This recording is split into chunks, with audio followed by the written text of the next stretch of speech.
ጤና ይስጥልን የተወደዳችሁና የተከበራችሁ የምቹ ሚዲያ ተከታታዮቻችን በእያላችሁበት እንደምቆይታችኋል። የዕለቱ ዘገባችን ተጀምሯል። በቅድሚያ ማበይት ነጥቦችን እነሆ። የፋኖ ኃይሎች በሚፈልጓቸው የአውሮፓ ሀገራቶችና አደራዳሪዎች አማካኝነት ድርድር እንዲያደርግ መንግስት ፈቃደኛ ነው ተብሏል። ሙሉን የምትሰሙት ይሆናል። ግለሰቦች የመኖሪያ አካባቢያቸውን እስከ 20 ሜትር ድርጅቶች ላይ ደግሞ እስከ 50 ሜትር የማጽዳት ኃላፊነት የሚጥለው ረቂቅ አዋጅ ውይይት እየተደረገበት መሆኑን ተገልጿል። ሌላኛው መረጃችን ነው። ቻይና በቲክቶክ ሽያጭ ላይ እንድትሰማማ አሜሪካ የታሪፍ ቅናሽ ልታደርግ እንደምትችል ትራምፕ ተናግረዋል። ሙሉን የምታደምጡት ይሆናል።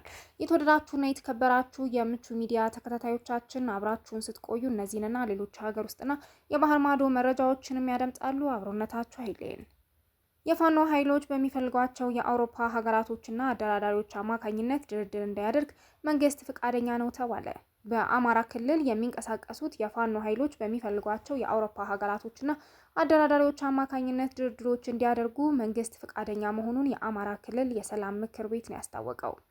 የምክር ቤቱ ሰብሳቢ የሆኑት አቶ ያየሂራድ በለጠ ምክር ቤቱ 2 ዓመቱን ሊደፍን የተቃረበውን የአማራ ክልል ጦርነት በሰላማዊ መንገድ ለመፍታት ሁለቱም አካላት ወደ ድርድርና ውይይት እንዲመጡ ጥረት በማድረግ ላይ መሆኑንም ነው ለዶቼ ቬለ ገለጸው። በዚህም በሁለቱም አካላት በበኩል ለውይይትና ለድርድር ፈቃደኝነት መታየቱን ገልጸው የፌዴራል መንግስት በየጊዜው ለሰላምና ለድርድር ምቹ ሁኔታ እንዲፈጥር ዝግጁነቱን በተደጋጋሚ ገልጧል። በፋኖ ወገንተኞቻችን በኩልም በምናደርገው ግንኙነት ድርድርና ውይይት እንደማይጠሉም ነው የነገሩንም ብለዋል። አንደኛው ሌላኛውን ያለማመን አዝማሚያ ለውይይት የሚደረገውን ጥረት አስቸጋሪ እንዳደረገው ጠቅሰው አለመተማመኑ ለማስወገድ የፋኖ ኃይሎች በሚፈልጓቸው የአውሮፓ ሀገራቶችና አደራዳሪዎች አማካኝነት ድርድሮች እንዲደረጉ መንግስት ፈቃደኝነቱን ማሳየቱንም ነው የጠቆሙት። ይህንንም አስመልክቶ በአብዛኛዎቹ የፋኖ ኃይሎች ጋር ውይይቶች እንዳደረጉ የገለጹት አቶ ያየሂራድ ከፋኖ አመራሮች ምላሽ በመጠበቅ ላይ መሆናቸውንም ነው ያመለከቱት። የአማራ ክልል የሰላም ምክር ቤት በበኩሉ በሚንቀሳቀሱት የፋኖ ኃይሎችምና በመንግስት መካከል እየተካሄደ የሚገኘው ጦርነት በውይይትና በድርድር ለመቋጨት የአመቻችነት ሚናውን እንደሚወጣ ሰኔ 18 ቀን 2016 ዓ.ም መመስረቱ የሚታወስ ነው። ግለሰቦች የመኖሪያ አካባቢያቸውን እስከ 20 ሜትር ድርጅቶች ላይ ደግሞ እስከ 50 ሜትር የማጽዳት ኃላፊነት የሚጥለው ረቂቅ አዋጅ ውይይት እየተደረገበት መሆኑ ተገለጸ። በህዝብ ተወካዮች ምክር ቤት የውሃ መስኖ፣ ቆላማ አካባቢና አካባቢ ልማት ጉዳዮች ቋሚ ኮሚቴ ከመንግስትና የግል ዘርፍ ባለድርሻ አካላት ጋር በደረቅ ቆሻሻ አያያዝና አወጋገድ ረቂቅ አዋጅ ላይ ውይይት አድርጓል። ረቂቅ አዋጁ ግለሰቦች የመኖሪያ አካባቢያቸውን እስከ 20 ሜትር ድርጅቶች ላይ ደግሞ እስከ 50 ሜትር የማጽዳት ኃላፊነት እንደሚጥልና አንድ ጊዜ ጥቅም ላይ ውለው የሚጣሉ የፕላስቲክ ከረጢቶችም እንደሚያከላክል ነው የተገለጸው። የአካባቢ ጥበቃ ባለስልጣን ዋና ዳይሬክተር ሌሊሴ ነዌ ረቂቅ አዋጁ ሀገር የጀመረችውን ጽዱና አረንጓዴ ኢትዮጵያን የመፍጠር እንቅስቃሴ የሚደግፍ መሆኑንም ነው የገለጸችው። ለአንድ ጊዜ ጥቅም ላይ የሚውሉ የፕላስቲክ ከረጢቶች ለአሰባሰብ አዳጋችና አካባቢውን በመበከል ማህበረሰቡን ለተለያዩ የጤና ችግሮች እየዳረጉ ስለመሆኑም ነው የጠቆሙት። የቋሚ ኮሚቴው ሰብሳቢ ፈቲያ አህመድ ረቂቅ አዋጁ ረዥም ዘመናት ማገልገል እንዲችል በርካታ ባለድርሻዎችን ያካተተ ውይይት በቀጣይነትም እንደሚደረግም ነው የገለጹት። ደረቅ ቆሻሻ በአካባቢና በሰዎች ደህንነትና ጤና ላይ እያስከተለ ያለውን ተጽዕኖና ጉዳት ለመከላከልና ለመቆጣጠር አዋጁ መዘጋጀቱንም ከህዝብ ተወካዮች ምክር ቤት የተገኘው መረጃም ያመለክታል። ቻይና በቲክቶክ ሽያጭ ላይ እንድንስማማ አሜሪካ የታሪፍ ቅናሽ ልታደርግ እንደምትችል ትራምፕ ተናገሩ። በመጀመሪያው የፕሬዝዳንትነት ስልጣን ዘመናቸው ቲክቶክ እንዲታገድ የጠየቁት ዶናልድ ትራምፕ አሁን አካውንት ከፍተው ቪዲዮዎችንም እያሰራጩ ይገኛሉ። የአሜሪካው ፕሬዝዳንት ዶናልድ ትራምፕ በዋይት ዳንስ ባለቤትነት የተያዘው ቲክቶክን ለመሸጥ ከስምምነት ለመድረስ ለቻይና የታሪፍ ቅናሽ ሊያደርጉ እንደሚችሉ ነው የተናገሩት። ትራምፕ ቻይናዊ ያልሆኑ ገዢዎችን ለማግኘት በሚል መጋቢት 27 2017 ዓ.ም ድረስ ተቀምጦ የነበረውን ቀነ ገደብ ለማራዘምም ፈቃደኛ መሆናቸውንም ነው የተናገሩት። ፕሬዝዳንቱ ወደ ስልጣን እንደመጡ በጆ ባይደን አስተዳደር ቲክቶክን ለማገድ መጥቶ የነበረው ህግ ተግባራዊነቱ እንዲዘገይም አድርገው ነበረ። እንደ አውሮፓውያን አቆጣጠር በ2024 የጸደቀው ህግ የብሔራዊ ደህንነት ስጋቶችን በመጥቀስ የቲክቶክ ባለቤትን በሽያጭ ወደ ሌሎች እንዲተላለፍ ወይም እንዲታገድም ሲል መወሰኑ ይታወሳል። ትራምፕ ሮብ ለጋዜጠኞች እንደተናገሩት ከቲክቶክ ጋር በተያያዘ የቻይና በዚህ ውስጥ ሚና መጫወት ይኖርባታል፣ ተሳትፏ በማጽደቅ ነው የሚሆነው፣ ያንን ያደርጋሉ ብዬ አስባለሁም ብለው ነበር። ምናልባት ታሪፍ ላይ ትንሽ ቀነሳ ወይም ከስምምነት ላይ እንዲደርሱ አንድ ነገር አደርጋለሁም ሲሉ አክለዋል። ትራምፕ መጋቢት 27 2017 ዓ.ም ቢያንስ የስምምነቱ ዝርዝር ሁኔታ ላይ ይደርሳል ብለውም እንደሚጠብቁም ተናግረዋል። ዶናልድ ትራምፕ ይህንን ያሉት ወደ አሜሪካ በሚገቡ ሁሉም መኪኖች እና የመኪና መለዋወጫዎች ላይ የ25 በመቶ አዲስ ታሪፍ ከጣሉም በኋላ ነው። ቢቢሲ ቲክቶክ እና ዋሽንግተን የሚገኘውን የቻይና ኤምባሲ በጉዳዩ ላይ ያላቸውን አስተያየት የጠየቀ ቢሆንም ምላሽ አላገኘም ነው የተባለው። በ10 ቢሊዮን ዶላር የሚገመተው ቲክቶክ ለመሸጥ ስምምነት ላይ ለመድረስ ትልቁ ተግዳሮትም የቤጂንግ ይሁንታ ማግኘትም ነው ተብሏል። ትራምፕ ከዚህ ቀደም በድርድር ለማሸነፍ ታሪፍን እንደ ማስፈራሪያም ተጠቅመውበትም ነበር። ፕሬዚዳንቱ በጥር ወር መጨረሻ ላይ ወደ ዋይት ሀውስ በተመለሱበት የመጀመሪያ ቀን ቻይና የቲክቶክ ስምምነት ካላጸደቀች ተጨማሪ አስመጪ ቀረጦችንም እንደሚጥሉ ማስፈራርተው ነበር። ታዋቂው የማህበራዊ ሚዲያ መተግበሪያ በአሜሪካ ብቻ 170 ሚሊዮን ሰዎችም ይጠቀሙታል። በመጀመሪያው የፕሬዝዳንትነት ስልጣን ዘመናቸው ቲክቶክ እንዲታገድ የጠየቁት ዶናልድ ትራምፕ አሁን አካውንት ከፍተው ቪዲዮዎችንም እያሰራጩ መሆኑም ነው የተሰማው። ዶናልድ ትራምፕ ከ15 ሚሊዮን በላይ ተከታዮች ያላቸው ሲሆን ፕሬዝዳንታዊ ምርጫ ዘመቻ ወቅት በቢሊዮኖች የሚቆጠሩ እይታዎችን አግኝተዋል ነው የተባለው። አሜሪካ በዚህ ወር ከቻይና በሚገቡ ሁሉም ምርቶች ላይም 20 በመቶ ቀረጥ መጣሏም ይታወሳል። ቤጂንግ የተለያዩ የአሜሪካ አቪዬሽን የመከላከያና የቴክኖሎጂ ኩባንያዎችን የማይተማኑ ተቋማትን ዝርዝር ውስጥ በማስገባትም የወጪ ንግድ ላይ ቁጥጥር ማድረጓም አይዘነጋም። ቻይና በተቻለ ፍጥነት አሜሪካ ከቤጂንግ ጋር ለውይይት እንድትቀመጥም ጠይቃለች። የደቡብ ሱዳን ምክትል ፕሬዝዳንት ሪክ ማቻር በቁም እስር ላይ መሆናቸውን ፓርቲያቸው አስታወቀ። የሪክ ማቻር አጋሮች በዚህ ወር መጀመሪያ በጸጥታ ኃይሎችም ታስረዋል። የደቡብ ሱዳን ፕሬዝዳንት ሳልቫኪር የረጅም ጊዜ ተቀናቃኝ የሆኑት የሀገሪቱ ተቀዳሚ ምክትል ፕሬዝዳንት ሪክ ማቻር በቁም እስር ላይ እንደሚገኙም ፓርቲያቸው አስታውቋል። በሀገሪቱ የመከላከያ ሚኒስቴርና ከፍተኛ የደህንነት ኃላፊዎች የተመራ ቡድን ትላንት ሮብ በዋና ከተማዋ ጁባ ወደሚገኘው የሪክ ማቻር መኖሪያ ቤት መግባቱንና የምክትል ፕሬዝዳንቱን ጠባቂዎች ትጥቅ ማስፈታቱን ተቃዋሚው የሱዳን ህዝቦች ነጻነት እንቅስቃሴ ተቃዋሚ ቲም ገልጸዋል። እንደ እውነቱ ከሆነ ዶክተር ማቻር በቁም እስር ላይ ነው፣ ነገር ግን የመጀመሪያ ላይ የደህንነት ኃላፊዎች ሊወስዱት የሞከሩት ነበር ሲሉ የፓርቲው ውጭ ግንኙነት ኮሚቴ ሊቀመንበርም ሪዝሞች ታንግ ተናግረዋል። የሀገሪቱ መንግስት እስካሁን ድረስ በጉዳዩ ላይም ያለው ነገር የለም። ባለፉት ሳምንታት በሪክ ማቻር እና ፕሬዝዳንቱ ሳልቫኪር መካከል ያለው ግጭት እየተካረረ መምጣቱን ተከትሎ የተባበሩት መንግስታት ደቡብ ሱዳን ወደ እርስ በርስ ጦርነት ለመመለስ ጫፍ ላይ መሆኗንም በመግለጽ ማስጠንቅቆ ነበር። ሁለቱ መሪዎች ለ5 ዓመት የተካሄደውና 400 ሺህ ገደማ ሰዎችን የገደለው የእርስ በርስ ጦርነት ለማቆም የተስማሙት ነሐሴ 2010 ዓ.ም ነበር።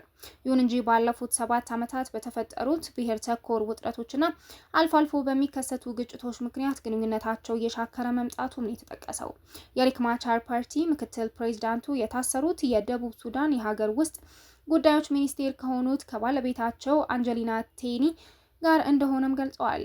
ታንግ ባወጡት መግለጫ ግልጽ ባልሆኑ ክሶች የእስር ማዘዣ ተሰጥቶታልም ነው የተባለው። ድርጊቱንም ግልጽ የህግ መንግስትና የተሻሻለው የሰላም ስምምነት ጥሰት በማለትም ጠርተውታል።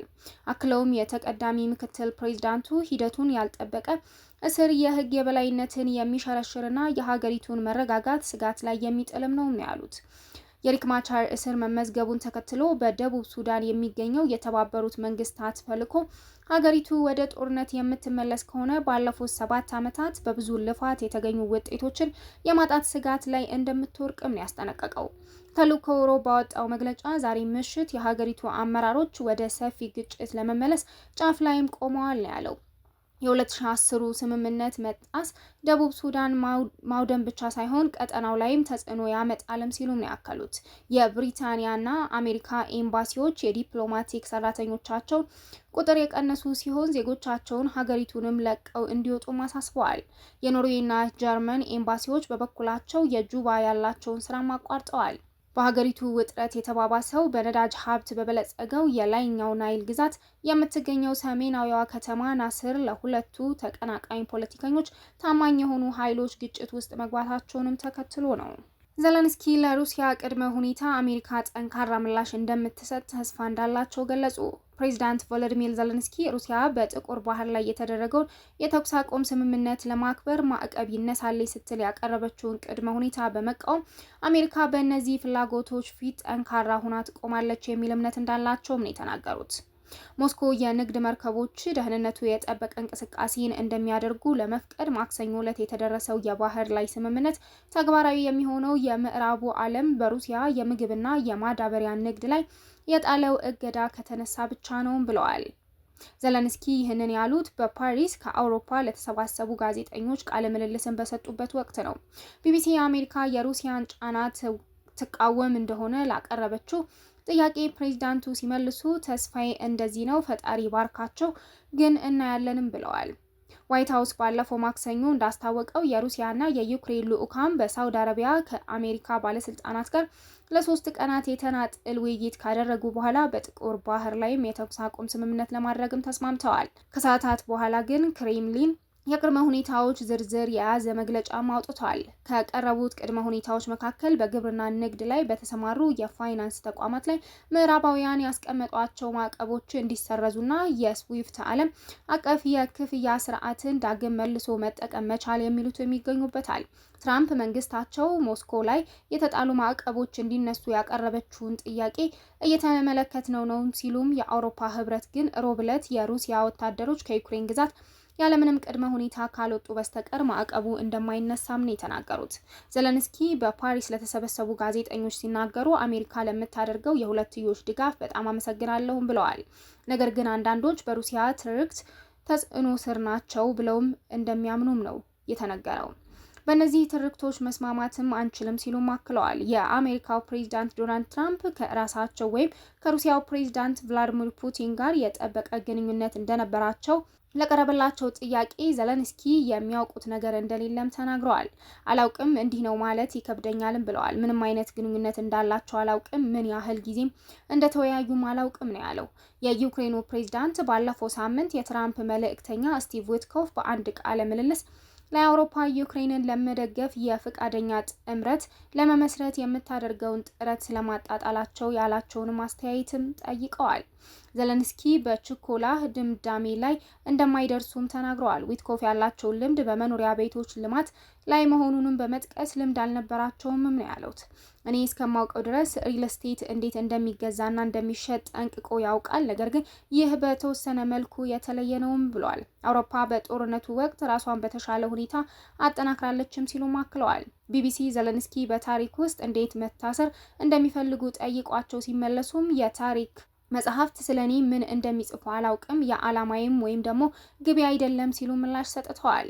ዓላማቸው ዩክሬንን መከላከልና ልጆቻቸው ሳይደበቁ በዩክሬን ጎዳናዎች ላይ ሲሄዱ ማየት እንደሆነም ነው የተናገሩት። ዩክሬንን በተቻለን መጠን ለመከላከል እስከ ዘመኔ መጨረሻ ድረስ የምችለውን ሁሉ አደርጋለሁም ሲሉ አክለዋል።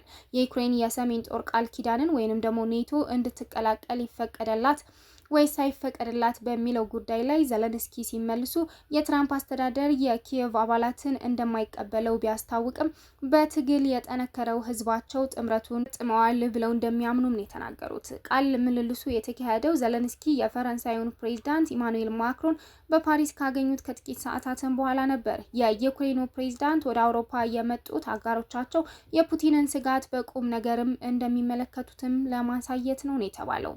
የተወደዳችሁና የተከበራችሁ የምቹ ሚዲያ ተከታታዮቻችን ለሰዓቱ ተሰሙት የወደድነው የዜና ጥንቅራችን እስካሁን የተከታተላችሁትን ይመስል ነበር። ቀጣይ በሌላ የዜና ጥንቅር እስከምንገናኝ ድረስ ቸር ቆዩ። ሰብስክራይብ፣ ላይክ፣ ኮሜንት፣ ሼር ማድረግ እንዳትረሱ እያልኩ እኔ ከወዲሁ ተሰናበትኩ። ሰላም በያለንበት ለሁላችን።